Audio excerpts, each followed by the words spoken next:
একটা গণতান্ত্রিক সরকার প্রতিষ্ঠিত হয়েছে।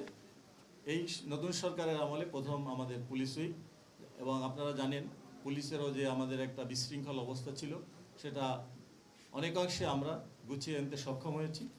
এই পুলিশ উইক আরও পুলিশকে সুশৃঙ্খল এবং জনবান্ধব করার জন্য মাননীয় প্রধানমন্ত্রী, স্বরাষ্ট্রমন্ত্রী এবং সরকারের অন্য যারা এই স্বরাষ্ট্র মন্ত্রণালয়ের সাথে জড়িত তারা আমাদেরকে নির্দেশনা দিবেন, এবং বাংলাদেশের যে নতুন পুলিশ, আমরা নতুন প্রজন্ম যে পুলিশ আশা করে সেই পুলিশ তৈরি করার জন্য আমরা আমাদের আন্তরিক সহযোগিতা এবং আপনাদের সহযোগিতায় আমরা সেই পুলিশ গড়ে তুলতে পারি, সেই ব্যাপারে আপনারাও সহযোগিতা করবেন। ধন্যবাদ।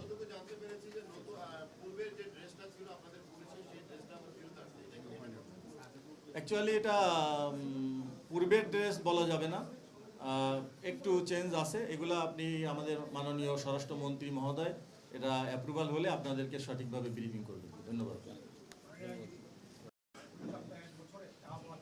আমি বর্তমান সরকার নির্বাচনী ইশতেহারেও ছিল যে সকলের আগে আমাদের আইন শৃঙ্খলা ঠিক করা।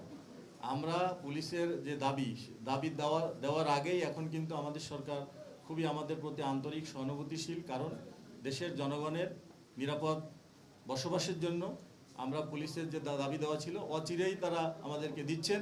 এবং আগে যেভাবে বলা হতো যে আমলাতান্ত্রিক জটিলতা, ফাইল গেলে এটা সঠিক সময়ে সিদ্ধান্ত আসে না, এখন কিন্তু সেই দিন নাই। এখন দিন বদলেছে, নতুন সরকার নতুন উদ্যমে কাজ শুরু করেছে। ইনশাল্লাহ আপনারা আপনাদের আশানুরূপ আইন শৃঙ্খলা উন্নয়নের জন্য সরকার সার্বিকভাবে সহযোগিতা করছে। ধন্যবাদ। Thank you.